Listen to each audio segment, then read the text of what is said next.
الحق يا اخوات العمده، اسراء عايزه ترجع الحرب تاني. اللي فاكر يا جماعه انها خلصت يبقى ما يعرفش ان في ناس اما تدور على سبب عشان تولعها من جديد. بص يا سيدي، هو الموضوع جالب فجاه بعد ما كنا خلاص داخلين على مرحله هدوء واتفاقات. اتضح بقى يا اخويا ان كل ده كان شكل، وان اسراء عايزه ترجع تبمبك تاني باي ثمن. وده يا اخويا لسببين كبار، اولهم ان النتن داخل على محاكمه وتهم فساد، فما يحاول يهرب منها كيف بقى بالحرب. تاني حاجه بقى ان اليمين المتطرف عنده اما يضغط بشكل هستيري عشان الحرب ترجع تاني. ومن الاخر كده كلام ليكم، اما يدور على اي سبب صغير عشان ياخدوا حجه. ايوه وليه ده كله يا عمده؟ ايه الحجه بقى اللي هياخدوها؟ اصل اللي حصل يا اخوات ان الحركه سلمت 20 رهينه احياء واربع جثث من اصل 28. راحت اسراء قالت لك بس وقف، ده مش اتفاقنا. وبدات ايه بقى؟ تصدر تهديدات مباشره بالرجوع للقتال. امال قالوا لك الاتفاق الاصلي اللي مضى عليه ترامب هو تسليم 48 رهينه خلال 72 ساعه، 20 احياء و28 جثث. ايوه حبيبي، ما هو في ظروف الكلام يعني، مش بحذافير ومش بالسنتي.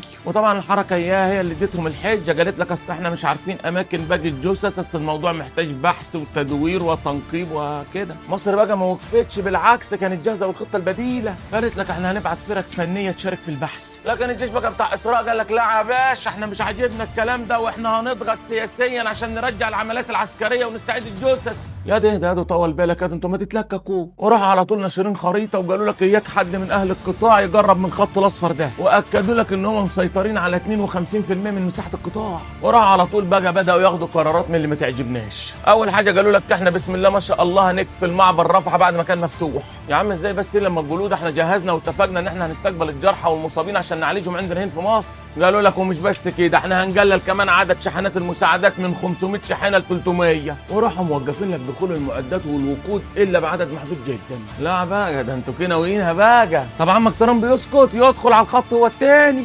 قال لك يا باشا الحركه خدعتنا ونقرت الاتفاق واحنا مش هنسكت.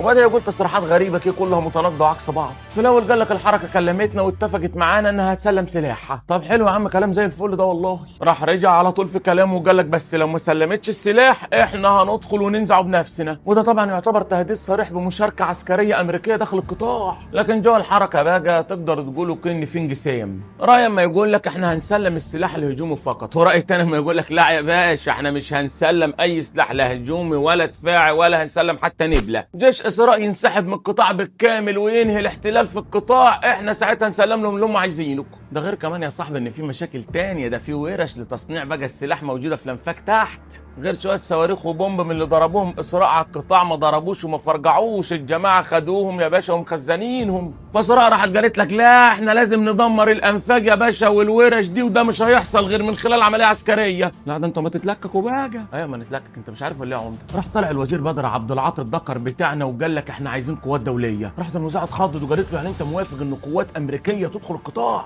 قال لها ايوه موافق وماله، بس تكون مهمه القوات دي حفظ السلام مش فرض السلام. يعني يا عم بدر بقى ما تحيرناش. قال لك لا يا باشا فرق كبير، يعني القوات دي ما تكونش جايه تنفذ عمليات عسكريه ضد الحركه جوه القطاع.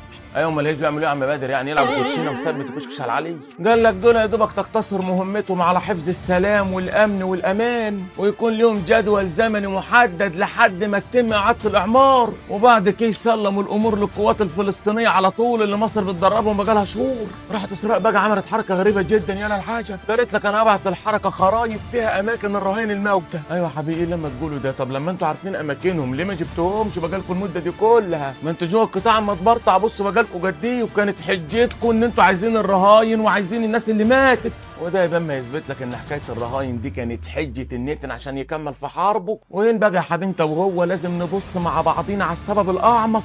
صعب جدا يبقى النتن ان المرحله الثانيه تتم والهدنه تكمل والحرب توقف، لان ده لو حصل النتن هيلقى نفسه في خبر كان، وهيلاقي نفسه قدام سلسله من القضايا اللي مش هتخلص، قضايا فساد كتير يا بقى على ودنه متهم فيها البيت. ده غير كمان فشل اجهزه الامن وحكومه اسراء انها تحمي الامن القومي بتاعهم، فهيبقى في محاكمه للجيش والاجهزه كلها اللي عندهم، والشعب هيطلع يقول لهم ليه ما قدرتوش تحمونا يوم 7 اكتوبر؟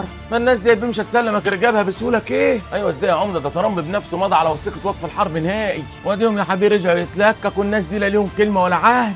لان لو الحرب وقفت دول اول ناس هيتحبسوا، لانهم صرفوا مليارات وما حققوش اي مكاسب وما قدروش حتى يحافظوا على امنهم. ايوه يا عم، ده امال انتوا ليه كمصريين مصدعين وعمالين تحتفلوا وتفرحوا وتهيصوا؟ اقول لك يا حبيبي، احنا لما نحتفل لان مصر فرضت ارادتها على العالم كله. ترامب بنفسه جه مصر ومضى على وثيقه ما تمنع التهجير، وحتى لو ما مضاش عليها الطلاق ما يعرف يعمل حاجه. فاحنا مش لما نحتفل ان اسراء هتلتزم وان الموضوع خلاص خلص كده بالسهوله دي، لان مش معقوله اسراء هتتخلى عن 52% من مساحه القطاع اللي احتلتها وبنت فيها قواعد هتفكها كده وتروح كده بسهوله. فالموضوع يا اخوات العمده مش بالبساطه دي، لكن احنا بنتمنى انه باذن الله يمشي في اتجاه السلام، لان من الاخر كل اللي عايز يولع الحرب هيلاقي 1000 سبب، وسبب مش مهم يكون السبب حقيقي هيتلكك. فهم دلوقتي اما يدوروا على 1000 شماعه، ومصر اما تحاول تقفلها لهم من كل ناحيه، وفي النهايه عنتن وترامب وشاروا له بعتوا له